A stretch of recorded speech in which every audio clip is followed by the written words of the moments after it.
This right here this sound is the sound of my childhood. 1995 Mercury Villager. Oh man, this is the OG Mercury Villager and it's still on the road. Folks, I've driven supercars, flew airplanes, blasted through the summer sun on Italian motorcycles, but nothing brings me the same thrill as climbing into a time capsule from my childhood.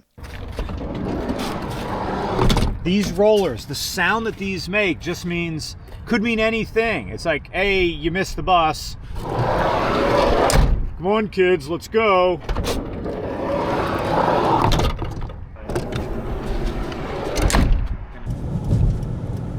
She's working, but I get the feeling I'm not passing anybody. But the story of the Mercury Villager is bittersweet because Ford had an uphill battle to break into the minivan market because Chrysler, under the guiding hand of Lee Iacocca, revitalized themselves and changed the suburban landscape of the United States and Canada with the minivan 10 years prior. In 1984, Chrysler invented the minivan, and all manufacturers immediately looked out of touch with their station wagons.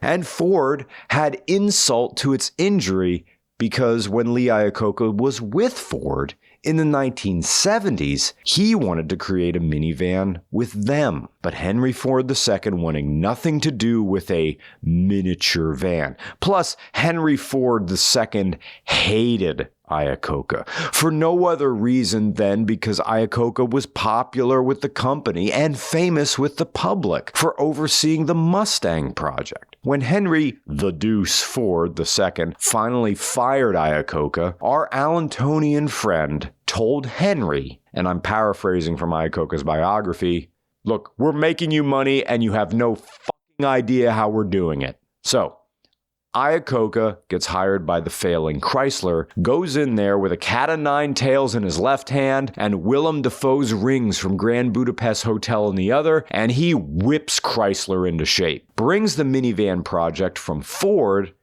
and saves the company. Now what does Ford do? Well, they had to come up with something quick. They had the Aerostar van, but that really wasn't a competitor because that was a body-on-frame rear-wheel drive van, and everybody loved the Dodge Caravan because it was car-based and front-wheel drive. Better in the snow. So Ford's answer was Nissan. Huh? Yeah. The Mercury Villager is kind of a Nissan. A little bit. It was Ford's frantic late answer to the Dodge Caravan. You see, Ford couldn't compete on price with Chrysler in the 1990s. The Caravans and Plymouth Voyagers were so cheap. Ford had no choice but to go upmarket and sell a more luxurious product. So the Mercury Villager got a light bar, similar to the Mercury Sable, plush upholstery, and middle row volume controls with limited heat and blower controls. Oh. Oh. Oh. Ah. Oh. Oh. Oh. Ah. Oh. Ooh. Brooklyn Bedding. Closet door. Today's episode of Regular Car Reviews is brought to you by Brooklyn Bedding. See? Did you hear how my voice didn't break when I hit the mattress? Yeah. Soft, easy to sleep on, and let me tell you, anytime I have friends over at the house, over there, the firm, no, people don't like that one. I always see friends ending up here on the Brooklyn Bedding mattress, including my roommate, who had to sleep in this room for a while because of sickness. Guess which bed he was in every single night. And if you're not sure if you want a Brooklyn Bedding mattress, well, that's no problem. They have a 120-night sleep trial. 120 nights. Give it a try. And a limited lifetime warranty. Plus these extra soft, extra cool. That's another thing. These things keep you cool in the summertime. They come rolled up, vacuum sealed like a burrito. Oh, it's so easy to set up. Here, check me out. The best part about all of this is that Brooklyn Bedding mattresses are designed, assembled, and shipped from their Arizona factory. This means they're able to use premium materials at a reasonable price for you, with no middleman bringing up the cost. All of their mattresses are designed in Arizona by master craftsmen who have been building mattresses for over 25 years. Visit brooklynbedding.com/regularcarreviews to get 30% off your order with my code regularcarreviews. You can support my channel by selecting me in the post-purchase survey. With Brooklyn Bedding, you also get free shipping to your door or campground if you want, if you live in the U.S. Plus, it comes rolled up in a box and it's super easy to set up yourself. Once again, visit brooklynbedding.com/regularcarreviews to get 30% off your order with my code regularcarreviews. The link is in the description. Thank you. I'll never forget the marketing. I remember seeing these things, these rear seat controls being advertised. It pretty much said, look, you can ignore your kids because, you're starting to regret them anyway. Just keep driving and think about how your stock in pets.com keeps going up. Hey, boomer parent, you deserve to have a little peace and quiet. Remember the 1970s? Remember porking with no condom? Don't worry. Let your suburban kids listen to hip-hop music. They'll grow out of it eventually. Just think about how the NASDAQ keeps rising and the Olestra potato chips keep you pooping explosively with water and blood. Mercury Villager. You're a successful parent. Buy your kids edutainment games. They'll learn and graduate college and thank you when they get, they'll thank you when they get their diploma with these how did I get smart? Number munchers.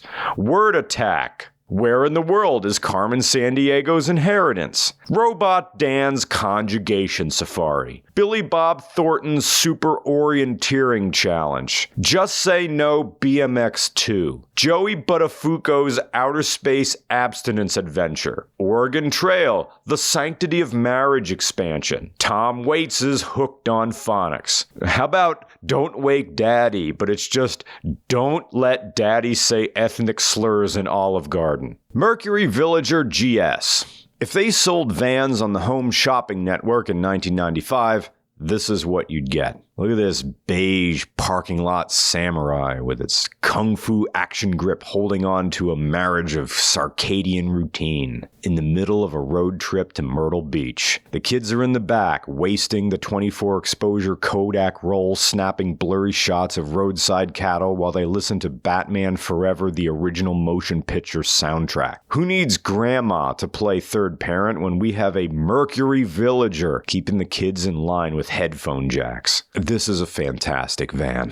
It's a time capsule for a period in a person's life when they're still young enough to take Saturdays for granted. You're not going to miss fighting with your siblings over possession of the one Genesis controller, but you are going to miss when that was the most you ever had to worry about. In that sense, you're encouraged to carry the relics of the past into the future with you, because it's a point of contact with a less complicated time. The problem is that you really have to fight to bring the past with you. The chassis here has about 230,000 miles, but the engine has been swapped. It's a newer engine with about 120,000 miles on it. I believe Matthew noted he either got this engine from a base model Nissan 350Z because it was also running the same thing, or I think the 280. He also needed a new radiator that was replaced a week before filming, and the cruise control stopped working. But hey, it's still on the road. This is a van for parental malaise, just throwing the kids in the back and ignoring them while you go to the drive-through teller. Because if we're losing a Saturday to responsibilities, it's going to be everybody's problem. Hey kids, we're going to play a new game in the back of the Mercury Villager. It's called Sit Still and Be Good. God help you if you actually have to reach back there and parent. No, it's the headphones to the rescue and have them listen to whatever's on the radio. Teach them to keep up with AM traffic reports when they're still young. It's like somebody made a minivan out of the pro-life argument because this value is based on your own projection. It's appealing because it only exists conceptually. It isn't talking back or causing you problems yet. It's just a nice idea right now. But once it's, meaning kids, are here, suddenly you can't be bothered. Because now it has the capacity to cost you money and time. Now it has the autonomy to turn out to be something other than what you wanted, and we can't have that. But here's the thing. You stick with this van, and it's more rewarding than you'd probably expect a stealth Nissan to be. Yeah, this van is from that weird period when Nissan was good, but not so good that they were getting their flowers from the people committed to buying American. You see, Even though Ford had their own V6 engines, they didn't have one that would fit in a van. At least sideways into this, because they had the V6 from the Taurus, but it didn't fit in this platform. So what we have here is the 3-liter VG30E Nissan V6 engine, creating a Nissan Quest that was dolled up to look like a Windstar van before the Windstar van existed. Now, Ford supposedly even refused to use the VG30E unless Nissan made it a non-interference engine, relocated the oil filter assembly, and added an oil level sensor. Nissan complied, and the Mercury Villager went into production. And while it didn't halt the rise of SUVs and crossovers, it wasn't a bad entry into the canon of the American minivan. As an example, this was the only American minivan you could get with power seatbelts for a time. Granted, I'm not sure power seatbelts and headphone jacks really justify this price. In 1995, the Mercury Villager started at about $21,000, which is just about $45,000 in 2026. But back in 1995, you could get a Dodge Caravan for $16,000 to $18,000. Now, as Matthew told us, his mother chose this over the Dodge Caravan or the Toyota Previa or the Ford Windstar because this drove most like a car. As the story goes, this spent more than 30 years in his family after her mother traded in her Toyota Celica for this in 1994 for the 1995 model year, and then she cried about her Celica all the way home. And while she did eventually warm up to this minivan, it's representative of what vans seemed to indicate back in the 80s and 90s, that duty was the death of individuality. Even now, you can get an SUV that still has a certain bachelorhood to it. There are SUVs that you can drive and will give you that sporty feel, but what's more important, an SUV provides the sensation that your life doesn't belong to your responsibilities. You're still you and only you. But that wasn't the case with minivans in the 90s, unless you were driving one ironically. You bought a minivan because you had to. You had a hungry, open mouth waiting to be fed. And I'm just talking about your Roth IRA. Once you start filling these things up with living little people, it's going to start smelling like McDonald's fry salt and sunblock until the heat death of the universe. But here's the thing. It will grow on you. But the catch is that the rewards come in retrospect. When you look back and realize that maybe you had it better than you thought, but it's too late to do anything about it but yearn. There's something mournful about living in a period that doesn't feel like it has clearly defined eras, because that's what the 80s and 90s were. They blended into each other, and we're going to talk about these graphics here and about that concept in a minute. Because periods begin without notice and then never seem to end. The Mercury Villager is so 90s, though. It could never feel modern. It's so 90s that even when the build quality wasn't great, it still had this odd sort of warmth to it. Because it exists the way the 90s did, in a pristine haze and the 24 exposure roll of human memory. So how does it drive? I love how there's no road feel or handling, acceleration sucks, and brakes are competent at best. Minivans didn't get fast until the second-gen Toyota Sienna. A Mercury Villager drives like a folded-up cafeteria table on caster wheels, and oh, it's Friday, and we gotta do our part. Everybody's gotta push the cafeteria chairs so they can clean the floor. This drives like a cafeteria table folded up on caster wheels. As long as it's going straight, it won't tip over. But any attempt to corner or dive into an off-ramp will result in the suspension bouncing and crashing. The tires will feel like they're pulling off the wheel rims. The wheels are narrow too. People forget how narrow stock tires were in the 1990s. I mean, if you had tires that were like 205, 65, 60s, whoa, those are considered fat and sporty back then. Acceleration, don't bury your foot. Nothing's going to happen. 0 to 25% throttle is where most of the responsiveness is. If you go 100%, one of two things is going to happen. One, nothing. The transmission will stay in high gear and go bleh. Or two, full mom conniption fit. Pressure foot all the way down, it'll shift from fourth gear down to second. And the engine will scream, well, I guess I'll just clean nonstop. There, that's all I'm good for around here. No. Don't get up. I'm your maid. That's what you want. That's what you're gonna get. I'll just clean forever. I'll just do nothing but clean all day long. Oh, you just sit there and play your Sega Genesis. Don't mind me. I'm your maid. So these graphics are not real. They are modern vaporwave-esque takes on what would have been graphics in the mid-1990s. See, we're in 2026, and enough time has now passed that pop culture trends, they're starting to blend together. Radical graphics like this are really late 1980s to early 1990s. By 1995, graphics were moving closer to two-tone solids, but that's it. No highlights, no anything else. To make my point, look at this hat. This hat is from the 90s. Mercury Villager United Auto Workers Union. But these graphics are from the 80s, like mid-80s, which some of that culture was still going on in the mid-1990s. And this bumper sticker is also confusing me. 96.3 WXNY? Well, that's the call sign of a Spanish language radio station in New York. What are 90s grudge bands doing here? And speaking of 1980s cultures that was still hanging around in 1990s, look at this tape cassette holder. Well, it's not a tape cassette holder. It's simultaneously a tape cassette holder and a CD holder, both at the same time. Back then, if you had a base model, you got radio only. You got a mid-tier, it would be radio and tape cassette. You got high tier, it would be radio, tape cassette, and compact disc. The brochures are amazing too. Here they're trying to say the Mercury Villager is better because it has a shorter turning radius. But what they're really saying is, yeah, we know it's not a Dodge Caravan, which is bigger and cheaper. But hey, it's easier to park.